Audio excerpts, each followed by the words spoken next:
Very good evening అమ్మా. Before starting today's session ఒకసారి మన కోర్స్ గురించి మాట్లాడదాం. First let me apologise you. Actually last 2 days నుంచి పెట్టడం అవ్వలేదు క్లాసు, ఎందుకంటే ఐఎమ్ సివియర్లీ చాలా దీనిలో ఉండడం వల్ల పెట్టడం అనేది జరగలేదు. బట్ ఇక్కడ నుంచి కన్సిస్టెన్స్గా కంటిన్యూగా పెట్టడం అనేది జరుగుతుంది. నా హెల్త్ అనేది మ్యాక్సిమం ఇది చేస్తుందని అనుకుంటున్నాను, సపోర్ట్ చేస్తుందని అనుకుంటున్నాను. Thank you so much for understanding and for కన్సిస్టెంట్గా మా వీడియోస్ని లైక్ చేస్తూ షేర్ చేస్తున్నందుకు. మీకు మా వీడియోస్ హిందూ ఎనాలిసిస్ నచ్చినట్టయితే లైక్ చేయండి, షేర్ చేయండి, రైట్, కామెంట్స్ కూడా చేస్తూ ఉండండి. Before starting the session let me talk about UPSC current affairs course.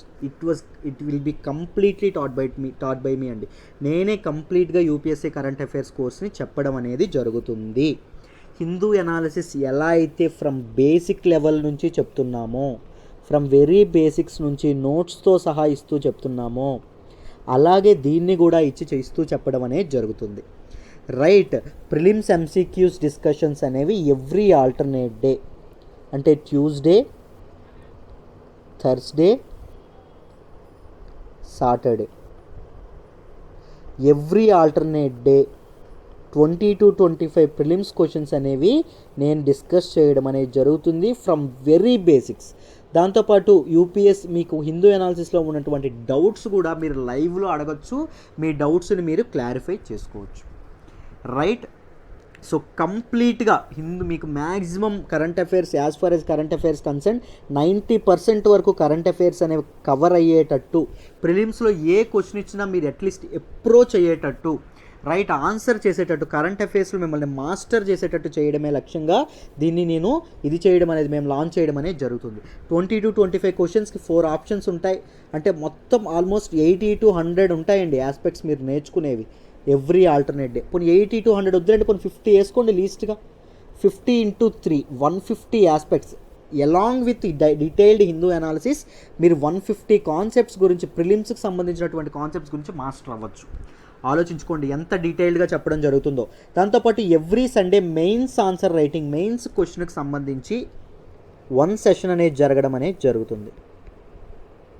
ఒక్క సెషన్ అనేది జరగడం అనేది జరుగుతుంది.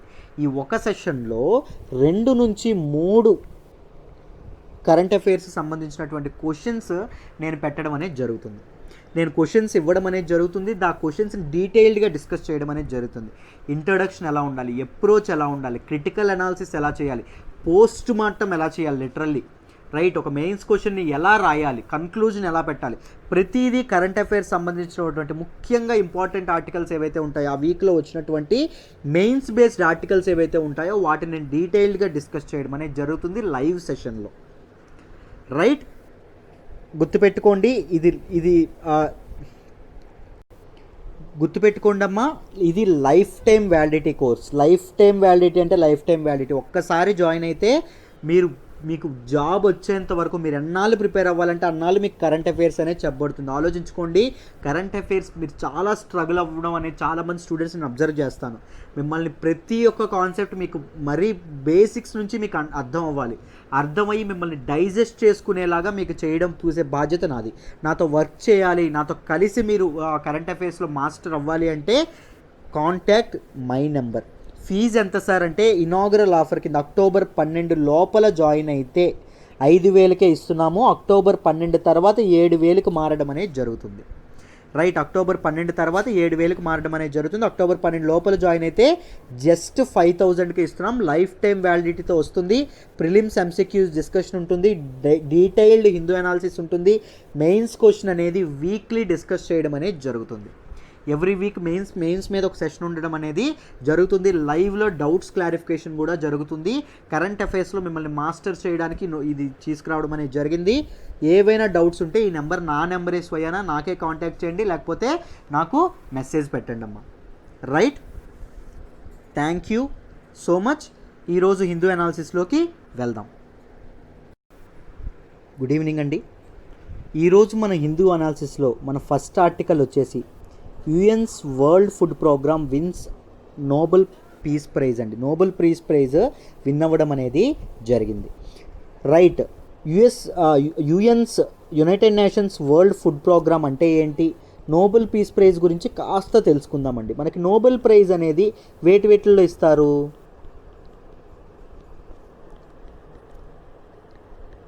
పీస్, ఫిజిక్స్, కెమిస్ట్రీ,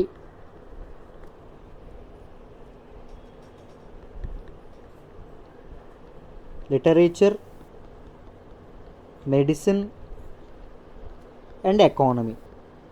వీటిలో విశేషంగా సేవ చేసే వాళ్ళు ఎవరైతే ఉంటారో వాళ్ళకి ఇవ్వడం జరుగుద్ది. సో ఈసారి పీస్ శాంతి బహుమతి, నోబెల్ శాంతి బహుమానాన్ని పీస్లో ఎవరికి ఇచ్చారు అంటే వరల్డ్ ఫుడ్ ప్రోగ్రామ్కి ఇవ్వడం అనేది జరిగింది.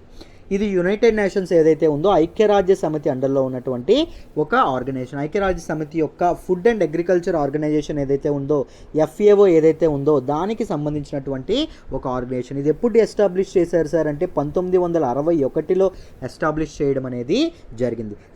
వరల్డ్ ఫుడ్ ప్రోగ్రామ్ యొక్క ఫుల్ ఫ్లెడ్జ్డ్ ఇది 1965 నుంచి మొదలవ్వడం అనేది జరిగిందండి. ఫుల్ ఫ్లెడ్జ్డ్ ఆపరేషన్స్ 1965 నుంచి మొదలు అవ్వడం అనేది జరిగింది. దీనికి ఎందుకు రావడం అనేది జరిగింది అంటే హంగర్ని కంబాట్ చేయడంలో, రైట్, ప్రపంచవ్యాప్తంగా ఆకలిని దూరం, ప్రజల ఆకలిని దూరం చేయడంలో దీని తాలూకా ఎఫర్ట్స్ ఏవైతే ఉన్నాయో, దాంతోపాటు కాన్ఫ్లిక్ట్ ఏరియాస్ ఏవైతే ఉన్నాయో అంటే వార్ కానీ లేకపోతే అశాంతి, అస్థిరత ఉన్నటువంటి, అన్రెస్ట్ ఉన్నటువంటి ఏరియాస్ ఏవైతే ఉన్నాయో అక్కడ ఇది చేసినటువంటి వరల్డ్ ఫుడ్ ప్రోగ్రామ్ యొక్క ఎఫర్ట్స్ ఏవైతే ఉన్నాయో వాటికి నోబెల్ శాంతి బహుమానం అనేది, పురస్కారం అనేది లభించడం అనేది జరిగింది. ఎవరైనా ఏదైనా చేసేది తిండి కోసమే కదండి. ఫస్ట్ కంచంలో తిండి కోసమే, కంచంలో భోజనం, కడుపు నిండా భోజనం చేయడం కోసం ఎవరైనా ఏదైనా చేస్తారు.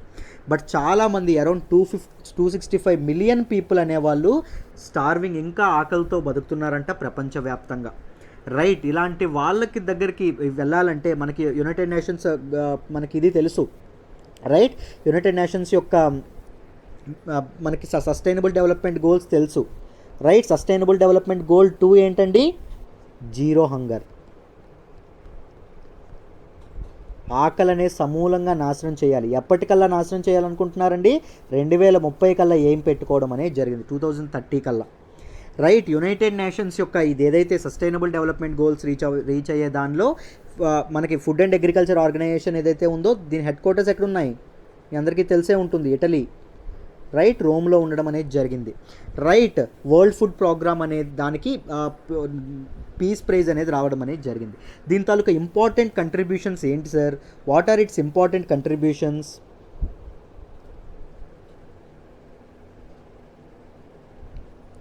అని మీరు మాట్లాడుకుంటే చూడండి అమ్మా. మొదటిది its efforts to combat hunger అండి.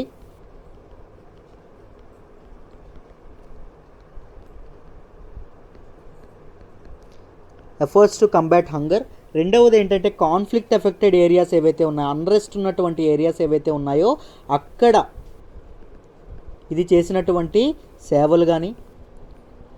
మూడవది ఏంటి సార్? ఇలాంటి ఏరియాస్ ఏవైతే ఉన్నాయో వారిలో హంగర్ని వెపన్గా యూజ్ చేయకుండా ఇది కట్టడి చేయగలిగిందండి, రైట్. ఆకలిని ఎక్స్ప్లాయిట్ చేయకుండా, రైట్, యుద్ధాల్లో కానీ ఏమైనా అటాక్స్లో కానీ ఆకలిని ఒక పావులా వాడుకోకుండా ఉండడంలోని మనకి వరల్డ్ ఫుడ్ ప్రోగ్రామ్ అనేది చాలా ఉపయోగపడిందని చెప్తున్నారు. So these are the important contributions towards human kind అండి వరల్డ్ ఫుడ్ ప్రోగ్రామ్ది. This is an organization of food and agriculture organization of United Nations, right. మొత్తం 690 మిలియన్ పీపుల్ యొక్క హంగర్ని ఇది చాలామంది బాధపడుతున్నారు, హంగర్తో బాధపడుతున్నారు అని చెప్పడం అనేది జరుగుతుంది. అందులో 60% పీపుల్ అంట ఏవైతే కాన్ఫ్లిక్ట్ ఎఫెక్టెడ్ ఏరియాస్ ఏవైతే ఉన్నాయో అక్కడే ఉన్నారంట. ఎక్కువ ఆకలి బాధలు, ఆకలి చావులు అనేవి అక్కడే ఉన్నాయి అని చెప్పడం అనేది జరిగింది. సో దీన్ని కోవిడ్-19 పాండమిక్ ఏదైతే ఉందో అది డబుల్ చేయడం అనేది జరిగింది ఆకలిని, రైట్. చాలామందికి ఉద్యోగాలు పోయినాయి, చాలామందికి చేతుల్లో డబ్బులు లేకుండా పోయింది, చాలామందికి లైవ్లీహుడ్ లేకుండా పోయింది. సో ఆకలి బాధలు అనేవి, ఆకలి తిప్పలు అనేవి ఎక్కువయ్యాయి కోవిడ్-19 కారణంగా. దాంతోపాటు ఫుడ్ సప్లై చైన్ అనేది ఆగిపోయింది, దానివల్ల కూడా చాలా ఇబ్బందులు, ఫుడ్ సెక్యూరిటీకి కూడా చాలా కంట్రీస్లో ఇబ్బంది ఏర్పడింది. సో ఈ టైంలో కూడా వరల్డ్ ఫుడ్ ప్రోగ్రామ్ లాజిస్టిక్స్ ప్రకారంగా కానీ, లాజిస్టిక్స్ ఏర్పాటు చేయడం కానీ, దాంతోపాటు మెడికల్ కార్గోస్ని డిస్పాచ్ చేయడం కానీ ఇలాంటి దీనిలో ఇది చేయడం అనేది జరిగింది. ముఖ్యంగా ఇండియాలో చూసుకుంటే పబ్లిక్ డిస్ట్రిబ్యూషన్ సిస్టమ్ ఏదైతే ఉందో మన అందరికీ తెలుసు, పంచదార కార్డులు అంటాం, ప్రజా పంపిణీ వ్యవస్థ అంటాము. దాని నుంచి 1963 నుంచి వర్క్ చేయడం అనేది జరుగుతుంది ఇండియాలో. ఈ పబ్లిక్ డిస్ట్రిబ్యూషన్ సిస్టంలో కూడా దీని తాలూకా టెక్నికల్ అసిస్టెన్స్ కానీ, స్ట్రాటజికల్ అసిస్టెన్స్ కానీ, ఇది ఇచ్చిన అడ్వైజెస్ కానీ, వరల్డ్ ఫుడ్ ప్రోగ్రామ్ ఇస్తున్న అడ్వైజెస్ కానీ, ఫైనాన్షియల్ అసిస్టెన్స్ కానీ చాలా నిజంగా ఇట్ ఈస్ మచ్ అప్రిషియబుల్ అని చెప్పడం అనేది జరుగుతుందండి. దాంతోపాటు స్టేట్ రూరల్ లైవ్లీహుడ్ మిషన్స్ ఏవైతే ఉన్నాయో దానిలో కూడా ఇంపార్టెంట్ రోల్ ప్లే చేస్తుంది వరల్డ్ ఫుడ్ ప్రోగ్రామ్ అని చెప్పడం అనేది జరుగుతుంది. Right, this is world food ప్రోగ్రామ్కి నిజంగా నోబెల్ పీస్ ప్రైజ్ రావడం అనేది నిజంగా ఆనందించదగ్గ విషయం. ఇంతమంది ఆకలితో ఇంకా బాధపడుతున్నారు కాబట్టి ఇంకా చాలామంది ఫండింగ్కి, చాలా కంట్రీస్ వరల్డ్ ఫుడ్ ప్రోగ్రామ్కి ఫండింగ్ చెయ్యాలి అని పిలుపునివ్వడం కూడా జరిగిందండి. Right, this is all about this article. I hope you understand this article. Let's move to the next article. మనం మాట్లాడుకోబోయే నెక్స్ట్ ఆర్టికల్ వచ్చేసి RBI forecast N2 contraction by quarter four of this year. Last quarter of this ఇయర్లో మనకి contraction ఏదైతే ఉందో COVID-19 వల్ల వచ్చిన contraction అనేది పూర్తిగా ఎండ్ అయిపోతుంది అని ఆర్బీఐ చెప్పడం అనేది జరిగింది. రైట్, దీన్ని మనం దేనిలో మాట్లాడుకుంటామండి? సిలబస్ పాయింట్ ఆఫ్ వ్యూలో జిఎస్ పేపర్ 3 గ్రోత్ అండ్ డెవలప్మెంట్లో మాట్లాడుకోవడం అనేది జరుగుతుంది. రీసెంట్గా ఆర్బీఐ తెచ్చిన డెసిషన్ ఏంటి, what are the important results from this article అని మనం మాట్లాడుకుందాం. జాగ్రత్తగా చూడండి. ఏం లేదు, రిజర్వ్ బ్యాంక్ ఆఫ్ ఇండియా ఏం చెప్పింది అంటే, మేము గ్రోత్ ఇంపల్సివ్ డెసిషన్స్ ఏవైతే తీసుకున్నామో ఆ గ్రోత్ ఇంపల్సివ్ డెసిషన్స్ అనేవి ఇంకా ముందుకు తీసుకువెళ్తున్నాము అని చెప్పడం అనేది జరిగింది. కోవిడ్-19 వల్ల ఏమైందండి, ఎకానమిక్ గ్రోత్ అనేది కంప్లీట్గా ఇదైపోవడం అనేది జరిగింది.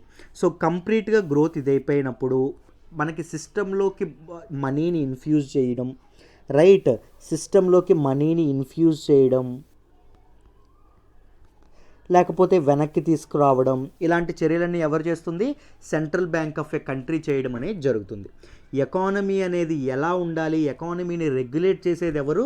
Central bank of A country అండి. మన central bank of A country, మన భారతదేశానికి సెంట్రల్ బ్యాంక్ ఏంటి? ఆర్బీఐ. సో రిజర్వ్ బ్యాంక్ అనేది తన పాలసీస్ను ఉపయోగించుకొని, తన పాలసీస్ ఏవైతే ఉన్నాయో వాటిని ఉపయోగించుకొని ఏం చేస్తుందమ్మా?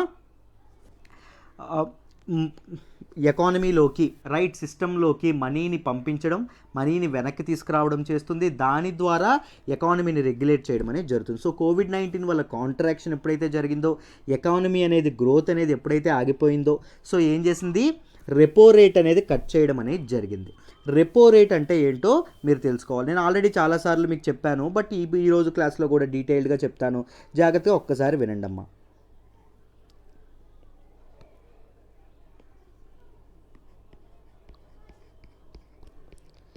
రెపో రేట్ అంటే ఏంటో మనం తెలుసుకోవాలి. రైట్, మీ అందరికీ తెలిసే ఉంటుంది. ఆర్బీఐ ఏదైతే ఉంటుందో, రిజర్వ్ బ్యాంక్ ఆఫ్ ఇండియా ఏదైతే ఉంటుందో, బ్యాంకులు ఉన్నాయనుకోండి, చాలా బ్యాంకులు ఉంటాయి. మనకు తెలుసు ఎస్బీఐ కానీ లేకపోతే ఐసిఐసిఐ కానీ ఇలా చాలా ఉంటాయి. ఇవి ఏం చేస్తాయి అంటే, వాటికి డబ్బు కావాల్సి వచ్చినప్పుడు వీటి దగ్గర ఉన్నటువంటి గవర్నమెంట్ సెక్యూరిటీస్ ఏవైతే ఉన్నాయో, సమ్ సెక్యూరిటీస్ అనుకోండి, ఏవో ఒక సెక్యూరిటీస్, మనం ఇప్పుడు అప్పు కావాలంటే ఏం చేస్తామండి? బ్యాంక్ దగ్గరికి వెళ్ళి మనం ఉన్న సమ్ సెక్యూరిటీస్ ఏవైతే ఉన్నాయో, మన ఆస్తులు ఏవైతే ఉన్నాయో తాకట్టు పెడతాం కదా. సో అలాగా బ్యాంకులు అనేవి ఏం చేస్తాయి? ఆర్బీఐ దగ్గర తాకట్టు పెడతాయి. ఏమని తాకట్టు పెడతాయి? సమ్ డాక్యుమెంట్స్ అనేవి తాకట్టు పెడతాయి. గవర్నమెంట్ సెక్యూరిటీస్ తాకట్టు పెడతాయి. ఏమని తాకట్టు పెడతాయి? With an agreement to repurchase. మేము తిరిగి కొనుక్కుంటామండి, మేము తిరిగి తీసుకుంటాము, డబ్బులు ఇవ్వండి, మళ్ళీ డబ్బులు పే చేసి మేమే కొనుక్కుంటాము, రైట్, మీకు వీటిని అమ్మే హక్కు కానీ ఏం లేదు అని బ్యాంకులు ఏం చేస్తాయి? ఆర్బీఐకి ఇవ్వడం అనేది జరుగుతుంది. అప్పుడు ఆర్బీఐ ఏం చేస్తుంది? వీళ్ళకి బ్యాంకులకి డబ్బులు ఇవ్వడం అనేది జరుగుతుంది.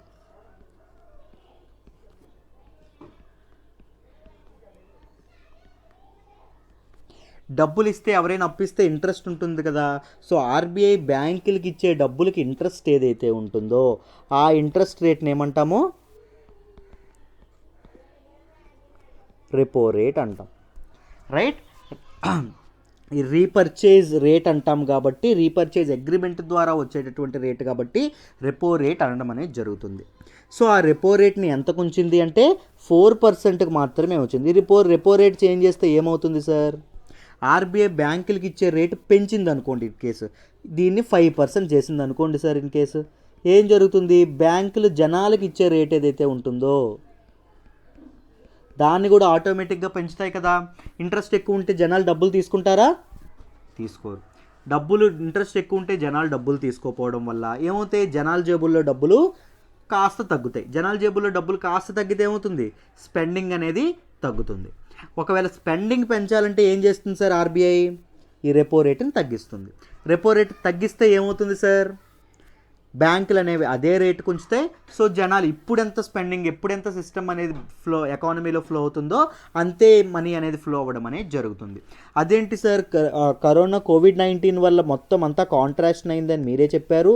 కోవిడ్-19 వల్ల మరి ఎకానమీ అనేది ఇంప్రూవ్ చేయాలంటే, జనాలు ఖర్చు పెట్టాలంటే ఆర్బీఐ పెంచాలి కదా సార్. ఆర్బీఐ రెపో రేటుని తగ్గించాలి కదా సార్. తగ్గిస్తేనే కదా బ్యాంకులు తగ్గిస్తాయి. బ్యాంకులు తగ్గిస్తే జనాలేమో అప్పులు తీసుకుంటారు. అప్పులు తీసుకుంటే జనాల జేబులో డబ్బులు ఉంటాయి. సో జనాలు అప్పుడు ఖర్చు పెడతారు కదా సార్. ఎందుకు ఇలా చెప్తున్నారు అంటే, ఇప్పటి వరకు ముందు రెపో రేట్ ఎంతైతే ఉందో దాన్ని ఇప్పటికే చాలా ఆర్బీఐ తగ్గించడం అనేది జరిగిందండి. రైట్, ఎకానమీని ఇది చేయడానికి. కానీ ఏం జరుగుతుంది అంటే, జనాల చేతులు ఇప్పుడు కాస్త డబ్బులు ఎక్కువ అయిపోయినాయి. ఎక్కువ అవ్వడం వల్ల ఏమవుతుంది అంటే ఇన్ఫ్లేషన్ అనేది పెరుగుతుంది. ఇన్ఫ్లేషన్ అంటే ఏంటి అంటే వస్తువుల ధరలు పెరగడం. జనాల చేతులు ఎక్కువ డబ్బులు ఉన్నాయనుకోండి, డిమాండ్ అనేది ఎక్కువ ఉంటుంది వస్తువులకి. రైట్, డిమాండ్ అనేది ఎక్కువ ఉందనుకోండి, ఏమవుతుంది? వస్తువుల ధరలు అనేవి పెరుగుతాయి.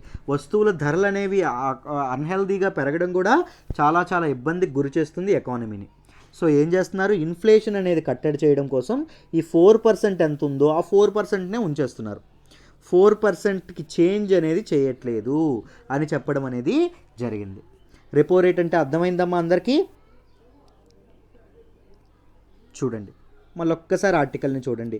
రెపో రేట్ ఏదైతే ఉందో రెపో రేట్ని మేము 4% ఉంచేస్తున్నామని చెప్పి డెసిషన్ తీసుకోవడం అనేది జరిగింది. దాంతోపాటు అకామిడేటివ్ స్టాన్స్ ఏదైతే ఉంటుందో, అంటే జనాల చేతుల్లో డబ్బులు పెట్టేటటువంటి చర్యలు ఏవైతే ఉన్నాయో కాస్త ఊరట కలిగించేటటువంటి ఇదేదైతే ఉందో వాటిని మేము నెక్స్ట్ ఇయర్ వరకు ఇది చేస్తున్నాం. ఎందుకంటే ఎకానమీ ఇప్పుడు ఊపందుకోవడం అనేది చాలా అవసరం అని చెప్పడం అనేది జరిగింది. దాంతోపాటు హోమ్ లోన్స్ ఏవైతే ఉన్నాయో, ఏవైతే రియల్ ఎస్టేట్ సెక్టార్ ఏదైతే ఉందో, real estate sector can generate many ఎంప్లాయ్మెంట్ని ఎక్కువగా జనరేట్ చేయగలిగిన క్యాపబిలిటీ దేనికి ఉందండి?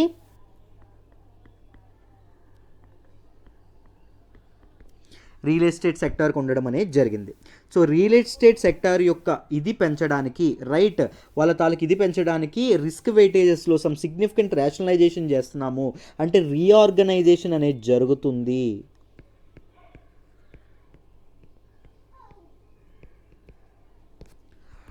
అనేది చెప్పడం అనేది జరిగిందండి. రైట్, దీనివల్ల ఏమవుతుంది? జాబ్స్ ఎంప్లాయ్మెంట్ ఏదైతే ఉందో ఎంప్లాయ్మెంట్ పెరుగుతుంది, గ్రోత్ కూడా రియల్ ఎస్టేట్ సెక్టర్లో పెరుగుతుంది అని చెప్పడం అనేది జరిగింది. దాంతోపాటు ఎన్బిఎఫ్సిస్ ఏవైతే ఉన్నాయో, ఎన్బిఎఫ్సిస్ అంటే ఏంటి అంటే వీటిని షాడో బ్యాంక్స్ అంటామండి. అంటే బ్యాంకులు ఏం చేస్తాయి నాన్న?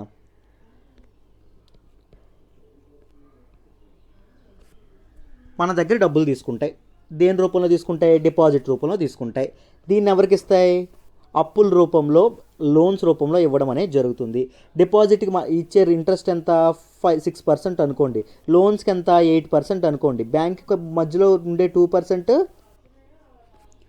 బ్యాంక్ తాలూకా స్ప్రెడ్ అంటాం. అంటే బ్యాంక్ ఆ 2% ఉపయోగించుకొని బ్యాంక్ తన యాక్టివిటీస్ అనేది ఇది అవ్వడం అనేది జరుగుతుంది. రైట్, అలాగే ఎన్బిఎఫ్సిస్ కూడా సేమ్ అలాంటి పనులే చేస్తాయి. కాకపోతే డిపాజిట్లు సేకరించడం అనేది ఎన్బిఎఫ్సిస్ చేయవు.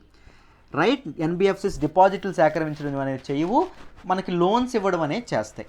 లోన్లు ఎక్కడి నుంచో వేరే బ్యాంకుల నుంచి ఎక్కువ ఇంట్రెస్ట్కి తెచ్చుకుంటాయి. ఒక 8% తెచ్చుకున్నాయి అనుకోండి, వీళ్ళ ఇంట్రెస్ట్ కాస్త ఎక్కువ ఉంటుంది. 13% ఉండడం అనేది జరుగుతుంది.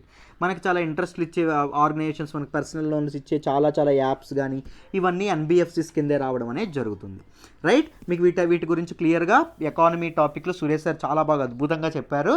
రైట్, ఎన్బిఎఫ్సిస్ గురించి మామూలుగా మీకు వేగ్గా అర్థమైందని అనుకుంటున్నాను. సో ఎన్బిఎఫ్సిస్కి ఎక్కువ మొత్తంలో డబ్బులు ఇవ్వడం కూడా జరిగింది. ఎన్బిఎఫ్సిస్ దగ్గర ఎక్కువ డబ్బులు ఉంటే ఏం చేస్తాయి సార్, అవి ఎక్కువ అప్పులు ఇవ్వడం అనేది జరుగుతాయి. ఎక్కువ అప్పులు ఇస్తే ఏం జరుగుతుంది సార్, జనాల చేతిలో డబ్బులు పెరుగుతాయి, స్పెండింగ్ అనేది ఎక్కువ పెరుగుతుంది. స్పెండింగ్ అనేది పెరిగితే ఏమవుతుంది, ఎకానమీ అనేది ఇదవుతుంది. ఎకానమీ అనేది స్పెండింగ్ అనేది ఎప్పుడైనా పెరిగిందనుకోండి ఏమవుతుంది, డిమాండ్ అనేది పెరుగుతున్నట్టు. డిమాండ్ అనేది ఎక్కువ ఉందనుకోండి, ఒక వస్తువుకి డిమాండ్ ఉంటే మీరేం చేస్తారు సార్, వ్యాపారం అయితే ప్రొడక్షన్ పెంచుతారా లేదా, ప్రొడక్షన్ని పెంచుతాం. ప్రొడక్షన్ పెరిగితే ఏమవుతుంది, కంట్రీ యొక్క గ్రోత్కి అది కంట్రిబ్యూట్ చేయడం అనేది జరుగుతుంది. దాంతోపాటు ఇంకేం చెప్పారు, రియల్ టైమ్ గ్రాస్ సెటిల్మెంట్ ఏదైతే ఉందో, RTGS system of money transfer ఏదైతే ఉందో, మనకు ఐఎంపిఎస్ నెఫ్ట్ ఏవైతే ఉన్నాయో వాటిలాగా ఆర్టీజీఎస్ కూడా వన్ ఆఫ్ ది ఇదండి, రైట్, పేమెంట్ ట్రాన్స్ఫర్ మోడ్. ఈ ఆర్టీజీఎస్ని 24/7 చేసేస్తున్నాము, 24 గంటలు వర్క్ చేసేలాగా మార్చబోతున్నాము అని చెప్పి శక్తికాంత్ దాస్ గారు చెప్పడం అనేది జరిగింది. ఎప్పటికండి, డిసెంబర్ 2020కి. దాంతోపాటు ఇంకేమన్నారంటే Q4 కల్లా కాంట్రాక్షన్ అనేది ఎండ్ అయిపోతుంది కానీ రైట్ మొత్తం ఇయర్ మొత్తానికి జీడిపి మాత్రం 9.5% ఇంకా కాంట్రాక్ట్ అయ్యే ఉంటుంది. గ్రోత్ రేట్ ఇంకా కట్ డౌన్ అయ్యే ఉంటుంది. 9.5 -9.5% అనేది మన గ్రోత్ రేట్ ఉంటుంది అని ఎవరు చెప్పడం జరిగింది, శక్తికాంత్ దాస్ గారు చెప్పడం అనేది జరిగింది. రైట్, సెప్టెంబర్లో ఎప్పుడైతే ఇన్వెస్ట్మెంట్ సెక్టార్లో కానీ రైట్, మొన్న మనం పిఎంఐలో కూడా మనం మాట్లాడుకున్నాం, పర్చేసింగ్ మేనేజర్స్ ఇండెక్స్ కూడా ఇదవ్వడం అనేది, సర్వీసెస్ సెక్టార్ ఇదవ్వడం అనేది జరిగింది. ఇప్పుడు ఏవైతే లాక్డౌన్ తీసేస్తున్నారో దానివల్ల గ్రోత్ అనేది కాస్త మొదలైంది. Right, we are seeing silver lines అని చెప్పడం అనేది జరిగింది. సో కాస్త గ్రోత్ అనేది ఎప్పుడైతే మొదలైందో ఆర్బీఐ ఏమో దీన్ని లివరేజ్ చేసుకుందామని చెప్పి అనుకుంటున్నారు. కాస్త జాగ్రత్తగా పాలసీ డెసిషన్స్ అనేవి తీసుకొని ఈ గ్రోత్ని ఇంకాస్త పుష్ అయ్యేటట్టు, కోవిడ్-19 ఎఫెక్ట్ అనేది మన పైన అసలు లేనట్టు చేద్దామని చెప్పి ఒక ఏదైతే అకామిడేటివ్ స్టాన్స్ ఏదైతే ఉందో దాన్ని కూడా నెక్స్ట్ ఇయర్ వరకు తీసుకుందామని చెప్పి ప్లాన్లో ఉన్నారు అని చెప్పడం అనేది జరిగింది. Right, this is all about this article అమ్మా. మీకు ఈ ఆర్టికల్ అర్థమైంది అనుకుంటున్నాను. Let's move to the next article. మనం మాట్లాడుకోబోయే నెక్స్ట్ ఆర్టికల్ వచ్చేసి ఇండియాలో మొత్తం 2019లో డిస్కవర్ అయినటువంటి స్పీసీస్ గురించి ఆర్టికల్ రావడం అనేది జరిగిందండి.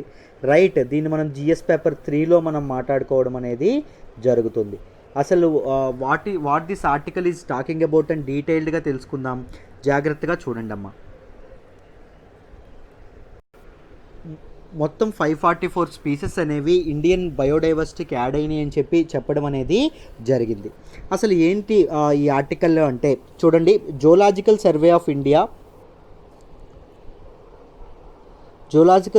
India and the Botanical Survey of India అనేవి రెండు రిపోర్ట్స్ అనేవి రిలీజ్ చేయడం అనేది జరిగింది. ఒకటి animal discoveries in 2019 and plant discoveries in 2019.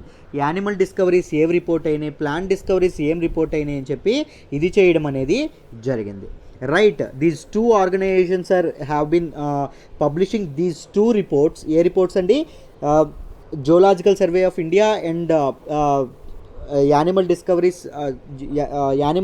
2019, plant discoveries 2019 అనేవి 2017 నుంచి ఇది చేయడం అనేది జరుగుతుందండి. 2007 నుంచి ఇది చేయడం అనేది జరుగుతుంది, పబ్లిష్ చేయడం అనేది జరుగుతుంది. అయితే వాట్ ఆర్ ద పబ్లికేషన్స్, ఏమేమి కొత్త డిస్కవరీస్ ఇదయ్యాయి అని చెప్పారు చూడండి. నెమాప్సిస్ ఆనందని అని చెప్పి ఒక రాక్ డ్వెల్లింగ్ గెకో అని చెప్పడం అనేది జరిగింది. వెస్టర్న్ ఘాట్స్కి ఎండమిక్ అంటే ఆ ప్రాంతంలోనే బతికేటటువంటివి అని చెప్పడం అనేది జరిగింది. దాంతోపాటు స్పెర్థోకా మగధా అని చెప్పి ఒక బారోయింగ్ ఫ్రాగ్ అని చెప్పి జార్ఖండ్ ఫీల్డ్స్లో ఇదైందని చెప్పడం అనేది జరిగింది. దాంతోపాటు కోహిమా జూలో ఉన్నటువంటి నాగాలాండ్లో ఉన్నటువంటి ఒక అమోమం నాగామీన్సే అని చెప్పి ఒక ఇది రావడం అనేది జరిగింది. ఇలా డిఫరెంట్ స్పీసీస్ అనే వాటిని డిస్కవర్ చేయడం అనేది జరిగింది. 2019లో డిస్కవర్ చేసినటువంటి స్పీసీస్ని both Zoological Survey of India and Botanical Survey of India both animal స్పీసీస్ని, ఫానా స్పీసీస్ని అండ్ ప్లాంట్ స్పీసీస్ని, ఫ్లోరా స్పీసీస్ని ఇది చేయడం అని చెప్పి డిస్కవర్ చేసినటువంటి లిస్ట్ని ఇవ్వడం అనేది జరిగిందండి. రైట్, యానిమల్ స్పీసీస్లో మొత్తం 360 న్యూ స్పీసీస్ని యాడ్ చేయడం అని చెప్పి యాడ్ అయ్యాయని చెప్తున్నారు. 360 న్యూ స్పీసీస్లో 116 స్పీసీస్ అనేవి, ఈ 360 న్యూ స్పీసీస్లో 116 స్పీసీస్ అనేవి ఇండియాలో మొదటిసారి కనిపించినవి అని చెప్పడం చెప్పడం అనేది జరుగుతుంది. ఫస్ట్ రికార్డ్స్ ఫ్రమ్ ఇండియా అని చెప్పడం అనేది జరుగుతుంది. రైట్. దాంతోపాటు ఆ మొత్తం 360 స్పీసీస్లో 294 స్పీసీస్ అనేవి ఇన్వెర్టిబ్రేట్స్ అని చెప్పడం అనేది జరిగింది. వెర్టిబ్రేట్స్ అంటే మీకు సైన్స్లో మీకు బయాలజీలో చదువుకుంటారండి. ఒక బోన్ అనేది, ఒక బ్యాక్ బోన్ అనేది లేని వాటిని ఇన్వెర్టిబ్రేట్స్ అంటాము, బ్యాక్ బోన్ ఉన్న వాటిని వెర్టిబ్రేట్స్ అనడం అనేది జరుగుతుంది. వెర్టిబ్రేట్స్లో ఎక్కువగా ఫిష్ డైవర్సిటీ అనేది ఎక్కువగా ఇదవ్వడం అనేది చెప్తున్నారు. దాంతోపాటు ప్లాంట్ డైవర్సిటీ కూడా చాలా ఎక్కువ, మొత్తం 180 న్యూ ప్లాంట్స్ అనేవి, దాంతోపాటు 73 న్యూ రికార్డ్స్ అనేవి, మొత్తం 180 న్యూ ప్లాంట్స్ అనేవి డిస్కవర్ అయినాయి. దానిలో మొత్తం 73 వరకు కొత్త ప్లాంట్లు అనేవి భారతదేశంలో డిస్కవర్ చేశారు అని చెప్పి డిస్కవరీ రిపోర్ట్ ఒకటి ఇవ్వడం అనేది జరిగింది. రైట్. మొత్తం ప్లాంట్ స్పీసీస్లో 134 సీడ్స్ ప్లాంట్స్, 5 ఫెర్న్ అంటే సీడ్లెస్ ప్లాంట్స్ అండి, ఫంగి 51, 23 ఆల్గే, ఇలా రిపోర్ట్ ఇవ్వడం అనేది, డీటెయిల్డ్ రిపోర్ట్ ఇవ్వడం అనేది జరిగింది. మొత్తం ఇండియన్ ఫానల్ డైవర్సిటీ అనేది 1,02,161 స్పీసీస్ ఉన్నాయండి భారతదేశంలో మొత్తం. It nearly accounts to 6.32% of total globe. ప్రపంచంలోనే ఉన్నటువంటి స్పీసీస్లో ఇట్ అకౌంట్స్ టు 6.32% అని చెప్పడం అనేది జరిగింది. మొత్తం స్పీసీస్ ఎన్నని చెప్పారు? 1,02,161 స్పీసీస్ అని చెప్పడం అనేది జరిగింది. ఎప్పుడైనా మనకి న్యూస్లోకి వచ్చిన ప్లాంట్ అండ్ యానిమల్ స్పీసీస్ ఏవైతే ఉంటాయో వాటి గురించి మీరు డీటెయిల్డ్గా చదువుకోవాల్సిన అవసరం అనేది ఉంటుంది. రైట్. వాటి గురించి ఎంత వీలైతే అంత డీటెయిల్డ్గా మీరు చదువుకోవాలి. మనం మాట్లాడుకోబోయే నెక్స్ట్ ఆర్టికల్ వచ్చేసి DRDO test anti radiation missile అనేది డిఆర్డిఓ సక్సెస్ఫుల్గా ఇది చేయడం అనేది జరిగిందండి. సక్సెస్ఫుల్గా టెస్ట్ చేయడం అనేది, ఫ్లైట్ టెస్ట్ చేయడం అనేది జరిగింది. డిఆర్డిఓ తెలుసు. డిఆర్డిఓ గురించి మనం ఎప్పుడు చాలాసార్లు మాట్లాడుకున్నాం. ఈ మధ్య చాలా సార్లు న్యూస్లోకి రావడం అనేది జరిగింది. డిఆర్డిఓ అంటే ఏంటండి? Defence research and development organisation. రీసెంట్గా మనకి డిఆర్డిఓ లాంచ్ చేసినటువంటి చాలా వెహికల్స్ మీకు తెలుసు. రీసెంట్గా శౌర్య మిసైల్ అని చెప్పి మనం మాట్లాడుకున్నాం. రైట్. దాంతోపాటు హైపర్సోనిక్ టెక్నాలజీ డెమాన్స్ట్రేటర్ వెహికల్ గురించి కూడా మనం మాట్లాడుకున్నాం. దాంతోపాటు ఎంసీక్యూస్లో కూడా వీటిని మేము డిస్కస్ చేయడం అనేది జరిగింది పెయిడ్ కరెంట్ అఫైర్స్ కోర్సులో. రైట్. వీటి గురించి డీటెయిల్డ్గా మనం మాట్లాడుకున్నాం అని జరిగింది. డిఆర్డిఓ తన తాలూకా ఇండిజినస్ టెక్నాలజీ ఏదైతే ఉంటుందో, రైట్, మన కంట్రీలో ఇదైనటువంటి టెక్నాలజీ ఏదైతే ఉంటుందో, ఇండిజినస్ టెక్నాలజీని ఇంప్రూవ్ చేసే విధంలో భాగంగా డిఫరెంట్ టెక్నాలజీని టెస్ట్ చేయడం అనేది జరుగుతుందండి. రైట్. శౌర్య మనకు రీసెంట్గా తెలుసు. రైట్. శౌర్య ఏదైతే ఉందో శౌర్యాని సక్సెస్ఫుల్గా లాంచ్ చేయడం అనేది జరిగింది. హైపర్సోనిక్ టెక్నాలజీ డెమాన్స్ట్రేటర్ వెహికల్ని సక్సెస్ఫుల్గా లాంచ్ చేయడం జరిగింది. అలాగే ఒక యాంటీ రేడియేషన్ మిసైల్ అనే దాని పేరు ఏమని చెప్పారండి? రుద్రం 1 అనేదాన్ని ఒకదాన్ని ఇది చేయడం అనేది జరిగిందండి. సక్సెస్ఫుల్గా లాంచ్ చేయడం అనేది జరిగింది. సక్సెస్ఫుల్గా రుద్రం 1ని ఫ్లైట్ టెస్ట్ చేయడం అనేది జరిగింది. అసలు ఏంటి సార్ యాంటీ మిసైల్? రుద్రం 1 తాలూకు స్పెషాలిటీస్ ఏంటి సార్? యాంటీ రేడియేషన్ మిసైల్ అంటే అర్థం ఏంటి అని చెప్పి మనం మాట్లాడుకుందాం. యాంటీ రేడియేషన్ మిసైల్ అంటే, ఇప్పుడు మన ఎయిర్ ఫోర్స్ ఉందనుకోండి, మన ఎయిర్ ఫోర్స్ యొక్క సిస్టమ్స్ని కానీ, మన ఎయిర్ ఫోర్స్ యొక్క నెట్వర్క్ కానీ, మనకి మోడర్న్ వార్ఫేర్ మొత్తం నెట్వర్క్ సెంట్రిక్గా ఉండడం అనేది జరుగుతుంది అండి. రైట్. మోడర్న్ ఎప్పుడైతే వార్స్ ఏవైతే అవుతాయో ఇవన్నీ నెట్వర్క్ సెంట్రిక్గా ఉండడం అనేది జరుగుతుంది. అంటే ఒక కంట్రీ యొక్క ఏవైతే ఎక్విప్మెంట్ ఉపయోగించి డిటెక్షన్, సర్వైలెన్స్ సంబంధించినటువంటి నెట్వర్క్ అంతటిని డిస్రప్ట్ చేయడం అనేది జరుగుతుంది. రైట్. టెక్నాలజీని ఉపయోగించి. సో ఆ డిస్రప్ట్ చేసేటటువంటి ఎక్విప్మెంట్స్ ఏవైతే ఉంటాయో వాటి మీదకి ఈ యాంటీ రేడియేషన్ మిసైల్స్ అనేవి పంపించడం అనేది జరుగుతుంది. రైట్. యాంటీ రేడియేషన్ మిసైల్స్ మామూలుగా ఏం చేస్తాయండి? They detect, first anti radiation missiles అనేవి డిటెక్ట్ చేస్తాయి. వేటిని డిటెక్ట్ చేస్తాయి? అదర్ కంట్రీస్ యొక్క ఏవైతే ఫ్రీక్వెన్సీ సోర్సెస్ ఉన్నాయో, యాడ్వర్స్ న్యూట్రలైజ్, మన తాలూకా రాడార్ని ఎఫెక్ట్ చేసేటటువంటివి ఏవైతే ఉన్నాయో డిటెక్ట్ చేస్తాయి, ట్రాక్ చేస్తాయి. దాంతోపాటు రాడార్ అండ్ కమ్యూనికేషన్ అసెట్స్ ఏవైతే ఉంటాయో వాటిని డిస్రప్ట్ చేయడానికి ఇదవ్వడం అనేది జరుగుతుంది. రైట్. రేడియేషన్ ఎమిటింగ్ సోర్స్ ఎక్కడ కనిపించినా ఇవి డిటెక్ట్ చేసి దాన్ని అటాక్ చేయడం అనేది జరుగుతుంది. రైట్. ఇప్పుడు రుద్రం 1 గురించి కంప్లీట్గా డీటెయిల్డ్గా మనం తెలుసుకుందాం ప్రిలిమ్స్ పాయింట్ ఆఫ్ వ్యూలో.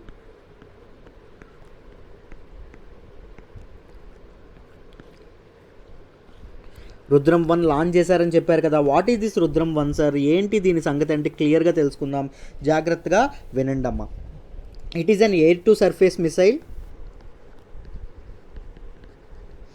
ఎయిర్ టు సర్ఫేస్ అంటే గాలి నుంచి భూమి మీద ఉన్నటువంటి రాడార్ సిస్టమ్ ఏవైతే ఉంటాయో వాటి మీద అటాక్ లాంచ్ చేసి వాటి నెట్వర్క్ సిస్టమ్ని డిస్రప్ట్ చేయడం అనేది జరుగుతుంది. దీన్ని ఎవరు డెవలప్ చేశారన్నామండి, ఇండిజినస్ టెక్నాలజీ అన్నాము. మన డిఫెన్స్ టెక్నాలజీని ఇది చేసే వాళ్ళు ఎవరు, nodal organisation DRDO, right, defence research and development organisation దీన్ని ఇది చేయడం అనేది జరిగింది. దిస్ ఈజ్ రుద్రం 1 అనేది ఏంటండి, యాంటీ రేడియేషన్ మిసైల్. అంటే ఎదుటి వాళ్ళ తాలూకా మన కౌంటర్ పార్ట్స్ ఎవరైతే ఉంటారో, అపోనెంట్స్ ఎవరైతే ఉంటారో వాళ్ళ తాలూకా రాడార్ నెట్వర్క్స్ ఏవైతే ఉంటాయో, కమ్యూనికేషన్ నెట్వర్క్స్ ఏవైతే ఉంటాయో దానిని డిస్రప్ట్ చేయడం అనేది దీని లక్ష్యం అండి, right. This is an anti radiation missile. ఎక్కడి నుంచి లాంచ్ చేయబడింది, సక్సెస్ఫుల్గా టెస్ట్ చేయబడింది Wheeler Island off coast, Orissa కోస్ట్లోంచి ఇది చేయడం అనేది జరిగిందండి, రైట్. దీని గురించి దీని రేంజ్ అనేది 200 కిలోమీటర్స్ అని చెప్పారు. Of course it depends on launching conditions ఏవైతే ఉంటాయో ఆ కండిషన్స్ మీద లాంచ్ అయి ఉంటుంది. బట్ అప్ టు 200 కిలోమీటర్స్ అని చెప్పడం అనేది జరిగింది. దీనిలో ఏమేమి ఇంటిగ్రేట్ చేస్తారు అని చెప్పారు అంటే ఐఎన్ఎస్ ఇనర్షియల్ నావిగేషన్ సిస్టమ్ని ఇది చేస్తారని చెప్పారు. This is a computerised mechanism అండి, జీపీఎస్తో కనెక్ట్ చేసి ఉండి ఇది చేయడం అనేది జరుగుతుంది. దాంతోపాటు దేన్ని ఇది చేస్తారు సార్, ప్యాసివ్ హోమింగ్ హెడ్ అనేది ఏదైతే ఉంటుందో దానిని ఈ సిస్టమ్కి గైడ్ చేయడానికి దాన్ని వాడడం అనేది జరుగుతుంది. ఈ పిహెచ్ఎస్ సిస్టమ్ ఏం చేస్తుంది అంటే ఒక అవతల మన టార్గెట్ సిస్టమ్ ఏదైతే ఉంటుందో, మన నెట్వర్క్ సిస్టమ్ ఏదైతే ఉంటుందో, రాడార్ ఏదైతే ఉంటుందో దాన్ని డిటెక్ట్ చేసి దాన్ని క్లాసిఫై చేసి ఒక టార్గెట్ సెట్ చేస్తుందండి, రైట్. ఈ డిఫరెంట్ టెక్నాలజీస్ అనేవి జీపీఎస్తో కలిపి ప్రతి టెక్నాలజీని వాడడం అనేది జరిగింది, రైట్. రీసెంట్గా ఇప్పుడు దాంతోపాటు దీనికి రేంజ్ ఎంత అని చెప్పుకున్నాం, 200 కిలోమీటర్స్ అని చెప్పుకున్నాం. ఇట్ వాజ్ లాంచ్డ్ ఫ్రమ్ చూడండి SU-30MK Su-30MK ఏదైతే ఉంటుందో ఆ ఫైటర్ ఎయిర్ క్రాఫ్ట్ నుంచి దీన్ని లాంచ్ చేయడం అనేది జరిగిందని చెప్పాం. INS system, inertial navigation system, global positioning system, GPS system and PHS passive homing head ఏవైతే ఉన్నాయో వీటన్నింటినీ ఇంకార్పొరేట్ చేయడం అనేది జరిగింది, రైట్. దాంతోపాటు ఒక టార్గెట్ ఒకసారి సెట్ చేస్తే ఆ టార్గెట్ ఒకవేళ స్విచ్ ఆఫ్ అయినా దాన్ని పర్ఫెక్ట్గా అటాక్ చేయగల సామర్థ్యం అనేది కెపాసిటీ అనేది రుద్రం 1కి ఉందని చెప్పడం అనేది జరిగిందండి. రుద్రం 1కి ఆ కెపాసిటీ ఉందని చెప్పడం అనేది జరిగింది. మోడర్న్ డే ఎయిర్ఫేర్లో ఈ నెట్వర్క్ సెంట్రిక్ ఎయిర్ఫేర్ ఏదైతే ఉందో దానిలో చాలా కీ రోల్ ప్లే చేయడం అనేది జరుగుతుంది యాంటీ రేడియేషన్ మిసైల్స్. ఎందుకంటే అటాక్ అనేది ఎప్పుడు ఇదవ్వకూడదు, అవతల వాళ్ళ తాలూకా పవర్ని డిరైల్ చేయడం కూడా, అంటే తప్పుదోవ పట్టించడం కూడా, లేకపోతే డిస్ట్రెంత్ వీకెన్ చేయడం కూడా దీని తాలూకా ఫోర్సెస్ యొక్క లక్ష్యం కూడా అవ్వాలి. సో ఆ విధంగా ఏవైతే యాంటీ రేడియేషన్ మిసైల్ని డిఆర్డిఓ లాంచ్ చేయడం అనేది జరిగింది. ఆ డిఆర్డిఓ లాంచ్ చేసినటువంటి యాంటీ మిసైల్ సిస్టమ్ పేరు ఏంటండి, రుద్రం 1 అనే దీన్ని తీసుకురావడం అనేది జరిగింది. టెక్నాలజీస్ గుర్తుపెట్టుకోండి, INS technology, inertial navigation system, దాంతోపాటు GPS technology, global positioning system, దాంతోపాటు ప్యాసివ్ హోమింగ్ హెడ్ అనే 3 సిస్టమ్స్ ఏవైతే ఉన్నాయో వాటిని ఇది చేయడం అనేది జరిగింది, right. It can be launched at the altitude of 500 meters to 15 kilometers at speeds 0.6 to 2 Mach number. Mach number గురించి నేను ఆల్రెడీ చెప్పడం అనేది జరిగింది. Mach number is multiples of speed of sound అండి. Mach number 2 అన్నాం అనుకోండి, దాని అర్థం ఏంటంటే దాని స్పీడ్ 2 times ఆఫ్ సౌండ్ అని అర్థం, సౌండ్ స్పీడ్ అని అర్థం.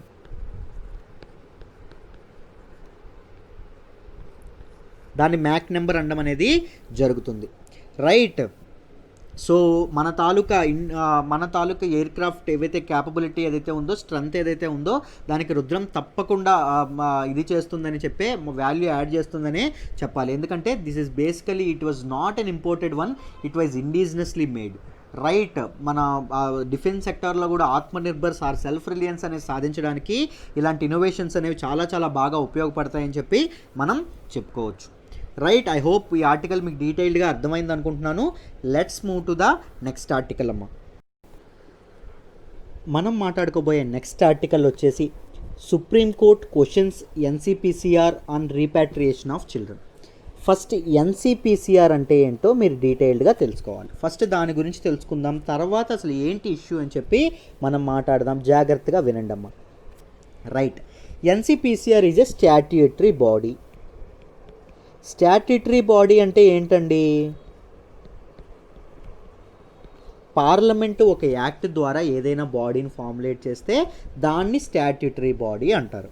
మరి పార్లమెంటు ఒక యాక్ట్ ద్వారా ఫామ్ చేసింది అన్నారు కదా సార్, ఏ యాక్ట్ సార్ అది అంటే protection of child rights act, commissions for protection of child rights act 2005. దీని ద్వారా ఫార్ములేట్ చేయడం అనేది జరిగింది.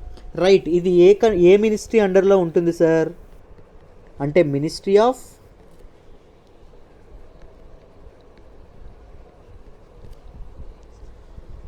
ఉమెన్ అండ్ చైల్డ్ డెవలప్మెంట్ కింద ఉండడం అనేది దీని అండర్లో పనిచేయడం అనేది జరుగుతుంది. రైట్, అయితే చూడండి అసలు ఈ ఎన్సిపిసిఆర్ అనేది NCPCR national commission for protection of child rights అనేది అసలు ఏం పని చేస్తుంది sir? What is it's aim అంటే గవర్నమెంట్ అనేవి చాలా గవర్నమెంట్స్ పిల్లల్ని ఆలోచించకుండా, పిల్లల గురించి పట్టించుకోకుండా చాలా లాస్ కానీ ఇవి కానీ చేయడం అనేది జరుగుతుంటాయండి. చాలా లాస్ కానీ, రైట్ యాక్ట్స్ కానీ, లేకపోతే పాలసీస్ కానీ ఇది చేయడం అనేది చేస్తాయి. ఒకవేళ గవర్నమెంట్ చేసేటటువంటి పాలసీస్ కానీ, లాస్ కానీ, యాక్ట్స్ కానీ పిల్లల్ని పట్టించుకోకుండా ఉన్నాయా, పిల్లల రైట్స్కి, చిల్డ్రన్ రైట్స్కి ఏమైనా ఇబ్బంది కలుగుతోందా, రైట్ అనేటటువంటిది చూడడం అనేది, అనేటటువంటిది మోడరేట్ చేయడం అనేది జరుగుతుంది. దాంతోపాటు పిల్లలి కనీస హక్కు ఏదైతే ఉందో వాళ్ళ డిగ్నిటీకి, వాళ్ళ రేపొద్దున్న వాళ్ళ పౌరులుగా ఎదిగినప్పుడు వాళ్ళు గౌరవింపబడాలన్నా, లేపొద్దున్న వాళ్ళు మానసికంగా కానీ దీనిగా కానీ వాళ్ళ తాలూకా లైఫ్ స్టాండర్డ్స్ అనేవి, జీవన ప్రమాణాలు బాగుపడాలంటే ఇంపార్టెంట్ ఏముండాలండి? ఎడ్యుకేషన్ ఉండాలి. So right to education act ఏదైతే ఉందో పిల్లలకి మన కాన్స్టిట్యూషన్, మన రాజ్యాంగం ఇస్తున్నటువంటి హక్కు ఇది. Right to education act compulsory education ఏదైతే ఉందో అది చక్కగా సక్రమంగా ప్రతి స్టేట్లోని ప్రతి దగ్గర అవుతుందా, కరెక్ట్గా ఇంప్లిమెంటేషన్ అనేది జరుగుతుందా లేదా, లేకపోతే protection of children from sexual POCSO act గురించి మొన్న మనం మాట్లాడడం జరిగింది. రైట్, నేను దీనిలోని హిందూ అనాలిసిస్లోని డిస్కస్ చేశాను. దాంతోపాటు మన తాలూకా ఎంసీక్యూ సెషన్లో కూడా శాంపుల్ వీడియో కూడా చెక్ చేయండి. దానిలో కూడా నేను డీటెయిల్డ్గా చెప్పడం అనేది జరిగింది. చిల్డ్రన్ మీద సెక్షువల్ అఫెన్సెస్ ఏవైతే ఉంటాయో, పిల్లల మీద సెక్షువల్ అఫెన్సెస్ ఏవైతే ఉంటాయో, protection of children from sexual offences act 2012 ఏదైతే ఉందో దాని ప్రకారం అది ఇంప్లిమెంటేషన్ కరెక్ట్గా ఉందా లేదా అని చెప్పి ఇది చెక్ చేయడం అనేది జరుగుతుంది. అయితే ప్రెజెంట్ ఇష్యూ ఏమైంది సార్ అంటే జాగ్రత్తగా చూడండి అమ్మ. ఈ ఎన్సిపిసిఆర్ అనేది ఒక 8 స్టేట్స్ ఏవైతే ఉన్నాయో 8 స్టేట్స్కి ఏం చెప్పింది అంటే మీ 8 స్టేట్స్లో ఉన్నటువంటి చిల్డ్రన్ హోమ్స్ ఏవైతే ఉన్నాయో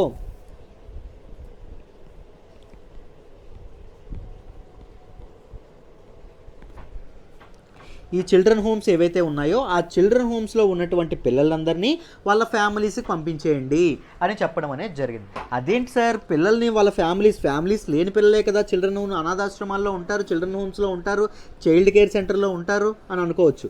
రైట్, లేదండి, అనాథాశ్రమంలో ఓన్లీ అనాథ పిల్లలే కాకుండా చాలామంది పిల్లలు అంటే సింగిల్ పేరెంట్ ఎవరైనా ఉన్నారనుకోండి, భర్త చనిపోయినా కానీ లేకపోతే భర్త విడిచిపెట్టిన భార్యలు కానీ వాళ్ళ పిల్లల్ని పోషించుకోలేకపోతున్నారు అనుకోండి, వాళ్ళ పిల్లలకు సరైన న్యూట్రిషనల్ ఫుడ్ ఇవ్వలేకపోతున్నారు అనుకోండి, సరైన తిండి పెట్టలేకపోతున్నారు అనుకోండి, అప్పుడు ఈ చిల్డ్రన్ హోమ్స్లో విడిచిపెట్టడం అనేది జరుగుతుంది.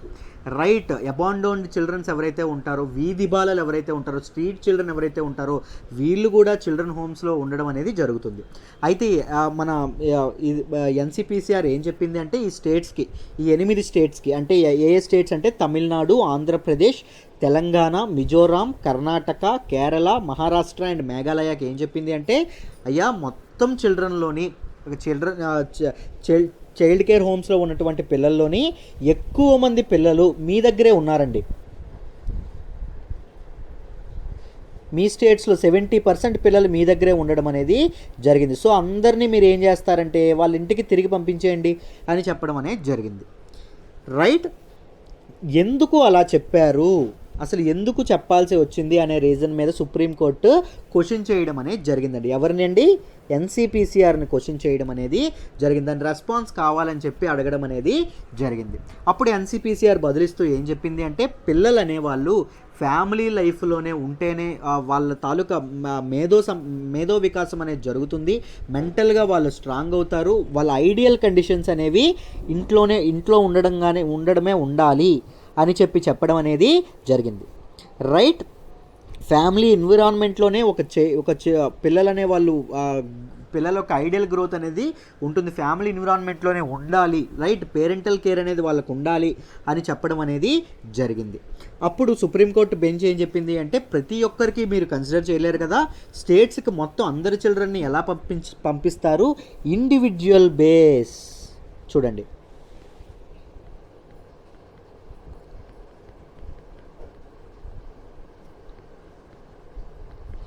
ఇండివిజువల్ బేసిస్ మీద పంపించండి.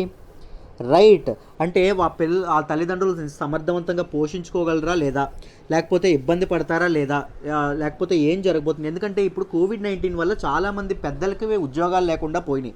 ఇప్పుడు పిల్లలు అనే వాళ్ళు ఇంట్లో ఉంటే ఏం చేస్తారంటే, ముఖ్యంగా ఇలాంటి వల్నరబుల్ పీపుల్ పిల్లల్ని పనులకు పంపించడం అనేది చేస్తారు. సో చైల్డ్ లేబర్ లాంటివి ఏవైతే ఉంటాయో అవి ఇదయ్యే అవకాశం ఉంది. లేకపోతే ఫ్రస్ట్రేషన్లో ఉన్నటువంటి తల్లిదండ్రులు, మెంటల్లీ ఇల్ అయినటువంటి తల్లిదండ్రులు, మనం ఆల్రెడీ మాట్లాడుకున్నాం, ఈ ఇబ్బందుల వల్ల చాలా మెంటల్గా కూడా చాలా స్ట్రగుల్ అవుతూ ఉన్నారు చాలామంది, పెద్దవాళ్ళు కూడా, అడల్ట్స్ కూడా. వాళ్ళు బలహీనమైనటువంటి ఎవరి మీద చూపిస్తారండి? పిల్లలు ఉంటారు. రైట్. చైల్డ్ అబ్యూజ్ కూడా ఉంటుంది, పిల్లల్ని అబ్యూజ్ చేసే అవకాశం కూడా ఉంది, ఇవి ఇంక్రీజ్ అయ్యే అవకాశం కూడా ఉంది. So individual basis, right, individual concerns ఎవరికైతే ఉంటాయో దాన్ని బట్టి ఆలోచించి పంపించండి. రైట్. లేకపోతే పంపించొద్దు. ఒకవేళ ప్రాబ్లం అయితే ఫైనాన్షియల్లీ అన్స్టేబుల్ కానీ డౌన్ రోడెడ్ కానీ ఫ్యామిలీస్ ఏవైతే ఉన్నాయంటే వాళ్ళ పిల్లల్ని చిల్డ్రన్ హోమ్స్లోనే ఉండనివ్వండి, మిగిలిన వాళ్ళని పంపించండి. ఎవరికైతే నిజంగా పేరెంటల్ కేర్ దక్కుతుంది అనుకుంటారో ఆ ఫ్యామిలీస్కి అయితే పంపించండి అని చెప్పడం అనేది జరిగింది. రైట్. ఇక్కడ అమికస్ క్యూరీ అని చెప్పి ఏదైతే ఉందో, ఫ్రెండ్ ఆఫ్ ది కోర్ట్ అని చెప్పి మనకి లిటరల్ మీనింగ్ వస్తుంది. కోర్ట్స్కి లా గురించి కానీ ఫ్యాక్ట్స్ గురించి కానీ అసిస్ట్ చేయడం అనేది జరుగుతుందండి. రైట్. వాళ్ళు ఏం చెప్పబడ్డారు అంటే, ఎన్సిపిసిఆర్ అనేది ఇలా మొత్తం యూనిలాటరల్గా సింగిల్గా ఇలా డెసిషన్ తీసుకోవడం అనేది జువెనైల్ జస్టిస్ యాక్ట్ ఏదైతే ఉంటుందో,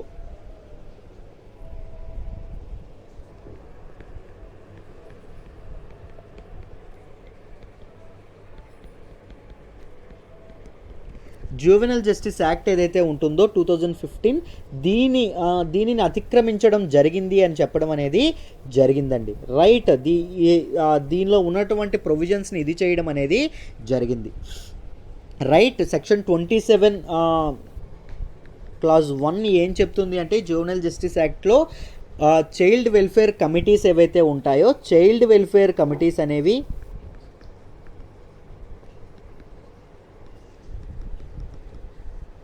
స్టేట్ గవర్నమెంట్ నోటిఫికేషన్ ద్వారా లేదా కానీ అఫీషియల్ గజెట్ ద్వారా కానీ ప్రతి ఒక్క డిస్ట్రిక్ట్లోనే ఉంచాలి. రైట్. దాంతోపాటు ఈ కమిటీస్లో చిల్డ్రన్ యొక్క కేర్కి అండ్ ప్రొటెక్షన్కి తగినటువంటి జాగ్రత్తలు తీసుకోవాలి. రైట్ అని ఈ ప్రొవిజన్ చెప్పడం అనేది జరుగుతుంది. ఒకవేళ చిల్డ్రన్ని రీపాట్రియేట్ చేస్తే, వాళ్ళ ఇళ్ళకి రీపాట్రియేషన్ అంటే తిరిగి పంపించడం అని అర్థం అండి. ఓకేనా. ఒకవేళ పిల్లల్ని చైల్డ్ కేర్ హోమ్స్ ఏవైతే ఉన్నాయో, చైల్డ్ కేర్ హోమ్స్ నుంచి ఎక్కడికి పంపిస్తున్నారని చెప్తున్నారండి? తిరిగి వాళ్ళ ఫ్యామిలీస్ దగ్గరికి. నిజంగా ఫ్యామిలీస్ పోషించుకోగలిగితే పిల్లల్ని ఎవరినైనా పెడతారా? చైల్డ్ కేర్ హోమ్స్లో పెట్టడం అనేది జరగదు. సో ఫ్యామిలీస్ దగ్గరికి బలవంతంగా పంపిస్తే ఏమవుతుంది? పిల్లల యొక్క రైట్స్ ఏవైతే ఉంటాయో, పిల్లల్ని కాపాడాలి అని చెప్తున్న ఈ యాక్ట్ ఏదైతే ఉంటుందో దానికి భంగపాటు అనేది ఉంటుంది, దాన్ని ఉల్లంఘించడం అనేది జరుగుతుంది. రైట్. ఈ ఫ్యామిలీస్ ఫైనాన్షియల్లీ స్టేబుల్ కాకపోతే పిల్లల మీద చైల్డ్ లేబర్ అనేటటువంటి ఇది పెరగడం అనేది జరుగుతుంది. దాంతోపాటు చైల్డ్ అబ్యూస్ కూడా పెరిగే అవకాశం ఉంది అని చెప్పి ఎవరు చెప్పారండి? అమికస్ క్యూరీ చెప్పడం అనేది జరిగింది. అమికస్ క్యూరీ అంటే it is a friend of court అనుకోండి. కోర్టుకి లాస్ గురించి కానీ, పాలసీస్ గురించి కానీ, క్వశ్చన్స్ ఏమైనా గురించి కానీ సజెషన్స్ ఇవ్వడం అనేది జరుగుతుంది, సజెస్ట్ చేయడం అనేది జరుగుతుంది. కానీ ఎన్సిపిసిఆర్ ఏమంటుంది? ఫ్యామిలీ ఎన్విరాన్మెంట్లో పిల్లలు పెరగడం అనేది చాలా అవసరం అని చెప్పడం అనేది జరుగుతుంది. Right.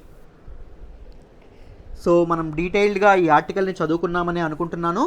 Let's move to the next article అమ్మ. మనం మాట్లాడుకోబోయే నెక్స్ట్ ఆర్టికల్ జిఎస్ పేపర్ 3 ఎకానమీకి సంబంధించిందండి. India cotton gets Kasturi branding logo అని చెప్పడం అనేది జరిగింది. ఇండియన్ కాటన్ దీని రీసెంట్గా ఈ కొత్త లోగోని union minister for textiles Smriti Zubin Irani unveil చేయడం అనేది జరిగిందండి. ఆవిడ అన్వీల్ చేయడం అనేది జరిగింది. యాక్చువల్గా ఇండియాలో పండించినటువంటి ప్రీమియం కాటన్ ఏదైతే ఉంటుందో, క్వాలిటీ కాటన్ ఏమైతే ఉంటుందో, పత్తి ఏదైతే ఉంటుందో దానిని ఏం పేరు పెట్టి పిలుస్తారు అంటే వరల్డ్ ట్రేడ్ యూనిట్స్లో కస్తూరి కాటన్ అని చెప్పి పిలవడం అనేది జరుగుతుంది. కస్తూరి కాటన్ అని చెప్పి పిలవడం అనేది జరుగుతుంది. This is very quality cotton అండి. దీనికి రీసెంట్గా కొత్త లోగోని ఇవ్వడం అనేది జరిగిందండి. ఎవరిచ్చారు అంటే యూనియన్ మినిస్టర్ ఫర్ టెక్స్టైల్స్ ఇవ్వడం అనేది జరిగింది. మనకి కాటన్ ప్రొడక్షన్ అనేది ఇండియాలో ఎప్పటి నుంచో ఇది ప్రివలెంట్గా ఉండడం అనేది జరిగింది. మీ అందరికీ తెలుసు, ఏకంగా ఇండస్ వ్యాలీ సివిలైజేషన్ టైంలోనే, రైట్, ఇండస్ వ్యాలీ సివిలైజేషన్ ఏదైతే ఉందో ఐవీసీ అంటాం, ఇండస్ వ్యాలీ సివిలైజేషన్లోనే కాటన్ అనేది మనకు మెయిన్ ఎక్స్పోర్ట్గా ఉండేది. కాటన్ని వాళ్ళు మిగిలిన సివిలైజేషన్స్ వాళ్ళు మన కాటన్ని, ఇండస్ వ్యాలీ కాటన్ని సిండాన్ అని చెప్పి పిలవడం అనేది జరిగింది. దాంతోపాటు ఎప్పటికీ cotton is one of the principal commercial crops in India. Right. వాణిజ్య పంటలు ఏవైతే ఉన్నాయో అందులో వెరీ ఇంపార్టెంట్ పంట ఏంటి అంటే పత్తి. మొత్తం 6 మిలియన్ పీపుల్ వరకు లైవ్లీహుడ్, జీవనాధారాన్ని కాటన్ అనేది ప్రొవైడ్ చేయడం అనేది జరుగుతుంది భారతదేశంలో. Right. India is second largest producer of cotton అండి. రెండవ అతిపెద్ద ప్రొడ్యూసర్ కాటన్ ప్రొడ్యూస్ చేయడంలో. And world's largest first consumer అండి. ఎక్కువ వాడకం ఉన్నది కూడా మన భారతదేశమే. రైట్. మొత్తం 6 మిలియన్ పీపుల్ అనేవాళ్ళు దీని మీద కాటన్ పండిస్తూ జీవనాధారం అనేది సంపాదించుకోవడం ఉన్నది, లైవ్లీహుడ్ సంపాదించుకోవడం అనేది ఉంటుంది. రైట్. వరల్డ్ ప్రొడక్షన్లోని మొత్తంలోని 23% కాటన్ ప్రొడక్షన్ అనేది ఇండియా నుంచే వస్తుంది అని చెప్పడం అనేది జరుగుతుంది. రైట్. సో వరల్డ్ ట్రేడ్లో ఇండియా యొక్క ప్రీమియం కాటన్ని కస్తూరి కాటన్ అని చెప్పి ఇది చేయడం అనేది జరుగుతుందండి. దీనిలో భాగంగా ద మినిస్టర్ ఈవిడ ఏం చెప్పారు అంటే Smriti Zubin Irani, the Cotton Corporation of India CCI ఏదైతే ఉందో it had developed a mobile application called Cott Ally అనే ఒక మొబైల్ అప్లికేషన్ అనేది ప్రొడ్యూస్ చేశారు అని చెప్పడం కూడా జరిగింది. దాంతోపాటు 430 ప్రొక్యూర్మెంట్ సెంటర్స్ ఏవైతే ఉన్నాయో వాటిని కూడా ఇది చేశారు అని చెప్పడం అనేది జరిగింది. మనం ప్రిలిమ్స్ పాయింట్ ఆఫ్ వ్యూలో what is cotton Corporation of India అనేది తెలుసుకుందాం. ఒక్కసారి వినండి.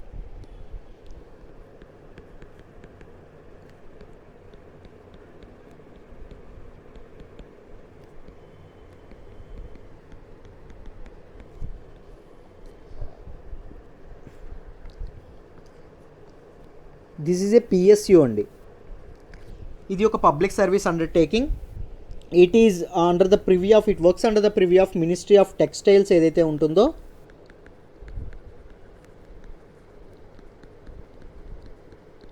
దాని కింద పనిచేయడం అనేది జరుగుతుంది. దీన్ని కంపెనీస్ యాక్ట్ 1956 ఏదైతే యాక్ట్ ద్వారా తీసుకురావడం అనేది జరిగింది. ఆ యాక్ట్ ద్వారా తీసుకురావడం అనేది జరిగింది. దీని తాలూకా హెడ్ క్వార్టర్స్ ముంబైలో ఉండడం అనేది జరిగింది. ఇది ఏం చేస్తుంది సార్? దీని తాలూకా మెయిన్ ఇది ఏంటి అంటే కాటన్ ప్రొడ్యూసర్స్ ఎవరైతే ఉంటారో, పత్తిని పండించే రైతులు ఎవరైతే ఉంటారో వాళ్ళకు కనీస మద్దతు ధరను అందించడం, వీళ్ళని ఆర్థికంగా ఆదుకోవడం, వీళ్ళకి టెక్నికల్ అసిస్టెన్స్ కానీ, మార్కెటింగ్లో అసిస్టెన్స్ కానీ, లాజిస్టిక్ అసిస్టెన్స్ కానీ, రైట్, వీటన్నింటికీ అసిస్టెన్స్ అనేది ఇవ్వడం అనేది ఈ కాటన్ కార్పొరేషన్ ఆఫ్ ఇండియా యొక్క పని అండి. It's objectives include technical assistance, marketing assistance, logical assistance and support assistance, price support assistance కూడా ఇవ్వడం అనేది జరుగుతుంది. ఒకవేళ కాటన్ ప్రైస్ అనేది మినిమం సపోర్ట్ ప్రైస్ ఏదైతే ఉంటుందో మార్కెట్లో కనీస మద్దతు ధర కంటే తగ్గిపోయింది అనుకోండి, అప్పుడు ఫైనాన్షియల్ అసిస్టెన్స్ కూడా కాటన్ కార్పొరేషన్ ఆఫ్ ఇండియా చేయడం అనేది జరుగుతుంది. Right. So important premium cotton ఏదైతే ఉందో దాన్ని కస్తూరి కాటన్ అని చెప్పి మనం అనడం అనేది జరుగుతుంది. ఈ కస్తూరి కాటన్కి న్యూ లోగో అనేది అన్వీల్ చేయడం అనేది జరిగింది. కాటన్ యొక్క దీనికోసం ఒక స్పెషల్ యాప్ అనేది లేటెస్ట్ న్యూస్, వెదర్ కండిషన్స్ గురించి కానీ, క్రాప్ సిచ్యుయేషన్ గురించి కానీ, బెస్ట్ ఫార్మ్ ప్రాక్టీసెస్ గురించి కానీ చెప్పేటటువంటి కాట్ యాలీ అనేటటువంటి ఒక యాప్ అనేది, మొబైల్ అప్లికేషన్ అనేది ఒక దాన్ని తీసుకురావడం కూడా జరిగింది. ఎవరు అంటే cotton Corporation of India, which works under the ministry of textiles. Right. I hope ఈ ఆర్టికల్ మీకు డీటెయిల్డ్గా అర్థమైంది అనుకుంటున్నాను. రైట్. మనం రీసెంట్గా న్యూస్లోని మనం మాట్లాడుకున్నామండి. మీకు తెలుసు నేషనల్ బటర్ఫ్లై అనేది ఒక దాన్ని తీసుకురావడం కోసం మనకి రీసెంట్గా ఒక ఇది కండక్ట్ చేశారు, ఒక సిటిజన్ పోల్ అనేది కండక్ట్ చేశారు అని చెప్పి రీసెంట్గానే నేను హిందూ ఎనాలిసిస్లో మాట్లాడాను. దానిలో బటర్ఫ్లై యొక్క యూజెస్ గురించి కూడా మాట్లాడాను. బటర్ఫ్లై యూజ్ ఏంటండి? ఒక బయోడైవర్సిటీ ఏదైతే ఉందో, హెల్త్ ఆఫ్ బయోడైవర్సిటీ ఏదైతే ఉందో దాన్ని చూపించేది బటర్ఫ్లైస్ అని చెప్పాను. ఎందుకు అంటే దే యాక్ట్ యాజ్ పాలినేటర్స్ అని చెప్పడం అనేది జరిగింది. ఫలదీకరణంలో చాలా ఉపయోగపడతాయి. ఒక ప్లాంట్ నుంచి ఇంకొక ప్లాంట్ సీడ్స్ అనేవి ట్రాన్స్మిట్ అవ్వడానికి ఇవి చాలా ఉపయోగపడతాయి అని నేను చెప్పడం అనేది జరిగింది. ముఖ్యంగా తేనెటీగలు ఏవైతే ఉంటాయో, తేనెటీగలు అనేవి వాటి తాలూకా జెనసిస్ అనేది పూర్తిగా ఆగిపోవడం అనేది జరిగిందండి. తేనెటీగలు ముందు చాలా ఎక్కువ పాలినేషన్కి హెల్ప్ చేసేవి ప్లాంట్ పాలినేషన్లో, బట్ తేనెటీగల యొక్క నెంబర్ ఆల్మోస్ట్ మనిషి మ్యాన్మేడ్ థింగ్స్ వల్ల 90% తగ్గిపోవడం అనేది జరిగింది. సో 90% డౌన్ఫాల్ ఉండడం వల్ల ఏం జరిగింది? సో ఈ బటర్ఫ్లైస్ అనేవి బయోడైవర్సిటీలో కీ రోల్ ప్లే చేయడం అనేది మొదలుపెట్టింది. హెల్త్ ఆఫ్ బయోడైవర్సిటీకి సూచీగా ఇవి ఉండడం, అది ఒక ఇండెక్స్గా ఇవి పనిచేయడం అనేది జరుగుతుంది. అయితే చాలా కంట్రీస్కి, మయన్మార్, థాయిలాండ్, ముఖ్యంగా మనకి సౌత్ ఈస్టర్న్ కంట్రీస్ ఏవైతే ఉంటాయో అక్కడ బటర్ఫ్లైస్ ఎక్కువ స్పీసీస్ ఎక్కడైతే ఉంటాయో వాటికి నేషనల్ బటర్ఫ్లైస్ ఉన్నాయండి. సో మన ఇండియాలో కూడా చాలా ఎక్కువ బటర్ఫ్లై స్పీసీస్ ఉన్నాయి కదా. India is home to various butterflies కదా. So why can't we have a national butterfly అని ఆలోచించి ఒక సిటిజన్ క్యాంపెయిన్ అనేది పెట్టడం అనేది జరిగింది. ఎవరండి పెట్టారు? నేషనల్ బటర్ఫ్లై క్యాంపెయిన్ కన్సోర్టియం అనేది పెట్టడం అనేది జరిగింది. వాళ్ళు ఆర్గనైజ్ చేయడం అనేది జరిగింది. దానిలో భాగంగా 3 బటర్ఫ్లైస్ని వాళ్ళు ఎంచుకోవడం అనేది జరిగింది. What are those butterflies? Indian Jezebel 1, Krishna peacock 2, orange oakleaf 3. ఈ మూడింటిని సెంటర్కి పంపించడం అనేది జరిగింది. వాళ్ళ తాలూకా రిపోర్ట్ ఏదైతే ఉందో Ministry of Environment, Forest and Climate చేంజ్కి పంపించడం అనేది జరిగింది. ఇప్పుడు సెంటర్ ఏం చేస్తుంది అంటే ఈ మూడింటి నుంచి ఒకదాన్ని నేషనల్ బటర్ఫ్లైగా ఎన్నుకోవడం అనేది జరుగుతుంది. మనకి నేషనల్ యానిమల్ బెంగాల్ టైగర్ ఎలా ఉందో, ఇండియన్ పీకాక్, ఇండియన్ లోటస్, బనియన్ ట్రీ, మ్యాంగో నేషనల్ ఫ్రూట్ ఏవైతే ఉన్నాయో వాటి లిస్టులోకి వాటి తాలూకు అర్హత అనేది సేమ్ వాటికి ఎంత పొజిషన్ ఉందో ఈ national animal list, national butterfly లిస్టులోకి ఈ మూడింట్లో ఒకటి వెళ్ళడం అనేది జరుగుతుంది. రైట్.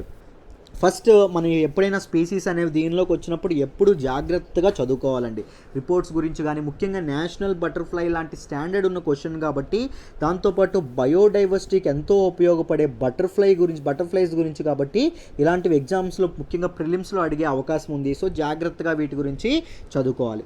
ఇండియన్ జెజిబల్ గురించి మనం మాట్లాడుకుంటాం. దీనికి వైబ్రెంట్ కలర్స్ ఉంటాయి. ముఖ్యంగా కుంకుమ కలర్ అనేది దీని రెక్కల మీద ఉండడం అనేది దీని తాలూకా స్పెషాలిటీ అండి. ఈ తాలూకు తన ఫ్లాషీ వింగ్స్ ఉపయోగించుకొని ప్రిడేటర్స్ ఏవైతే ఉంటాయో వాటిని అవుట్ స్కిల్ చేస్తుందండి. వాటిని తప్పుదోవ పట్టించడంలో ఇది చాలా దీనిగా ఉండడం అనేది జరుగుతుంది. చాలా గార్డెన్స్ అండ్ వుడెన్ ఏరియాస్ ఏవైతే ఉంటాయో వాటిలో ఇది కనిపించడం అనేది జరుగుతుంది. దాంతోపాటు కృష్ణా పీకాక్ ఇదనేది ఎక్కువగా ఎక్కడ కనిపిస్తుంది అంటే హిమాలయాస్లో కనిపించడం అనేది జరుగుతుందండి. హిమాలయాస్లో ఎక్కువగా ఉండడం అనేది జరుగుతుంది. బయోడైవర్సిటీకి అండ్ కన్జర్వేషన్కి it plays a very important role. Right. ఇది బయోడైవర్సిటీ హెల్త్ యొక్క సూచించడంలో చాలా ఇంపార్టెంట్ రోల్ ప్లే చేస్తుంది. ఒక పాలినేటర్గా కూడా చాలా దీనిగా ఉపయోగపడడం అనేది జరుగుతుంది. రైట్. నెక్స్ట్ మనం మాట్లాడుకొని పోయేది వచ్చేసి ఆరెంజ్ ఓక్ లీఫ్ అండి. ఆరెంజ్ ఓక్ లీఫ్ అనేది దీన్ని డెడ్ లీఫ్ అని చెప్పి అంటారండి ఎక్కువగా. ఎందుకంటే దీని తాలూకా మెయిన్ స్కిల్ ఏంటంటే క్యామోఫ్లేజ్.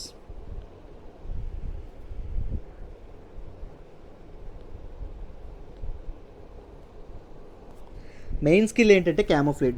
డ్రై ఆటమ్ లీఫ్ ఏవైతే ఉంటుందో అలాగా క్యామోఫ్లేజ్ అంటే ఏంటి అంటే మీకు ఊసరవెల్లి రంగులు మారుస్తుంది. ఎందుకు మారుస్తుందో తెలుసా? బయట తన తాలూకా ఏవైతే అటాక్ చేసే ప్రెడేటర్స్ ఏవైతే ఉంటాయో వాటి నుంచి తప్పించుకోవడానికి.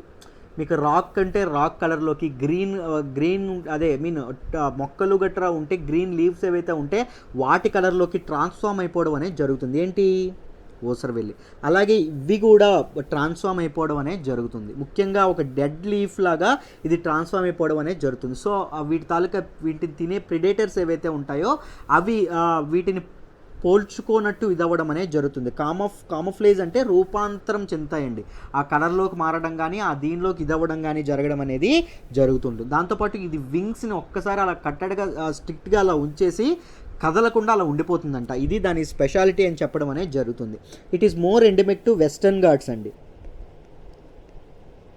వేరస్ Krishna peacock is more endemic to Himalayas అండి. ఇది Western Ghats and central and north eastern parts of India ఏదైతే ఉందో దానికి ఇది ఎక్కువగా ఎండమిక్ అని చెప్పడం అనేది జరుగుతుంది. This is very important article. న్యూస్లోకి వచ్చినటువంటి ఆర్టికల్స్ని మీరు జాగ్రత్తగా చదువుకోవాలి. రైట్. అస్సలు మిస్ చేయడం అనేది చెయ్యకూడదు. ముఖ్యంగా స్పీసీస్ ఏమైనా వచ్చినా ప్రిలిమ్స్ లెవెల్లో చదువుకోవాలి. వీటిని మనం మన ఎంసీక్యూ సెషన్స్ ఏవైతే ఉంటాయో వాటిలో ఇంకా బాగా డిస్కస్ చేయడం అనేది జరుగుతుందమ్మా. రైట్. ఐ హోప్ ఈరోజు ఆర్టికల్స్ అన్నీ మీకు డీటెయిల్డ్గా అర్థమయ్యాయి అనుకుంటున్నాను. హిందూ నుంచి రేపటి నుంచి ఇంకాస్త ఎక్కువ ఆర్టికల్స్ కవర్ చేయడానికి ట్రై చేద్దాం. నేను ఆల్రెడీ చెప్పాను కదా లాస్ట్ 2 డేస్గా ఎందుకు ఇది చేయలేదంటే ఐఎమ్ సిక్, నాకు కొద్దిగా ఒంట్లో బాగాలేదు, అందువల్లే కొద్దిగా క్లాసులు క్యాన్సిల్ చేయడం అనేది జరిగింది. ఇక నుంచి కంటిన్యూస్గా చేయడం అనేది జరుగుతుంది. Let me revive my strengths so that I can give my 100% to you. Right. Perfect. Thank you so much. Hindu అనాలిసిస్కి మీరు ఇస్తున్న రెస్పాన్స్ కానీ చాలా థ్యాంక్ యూ అండి. Thank you so much. Thank you.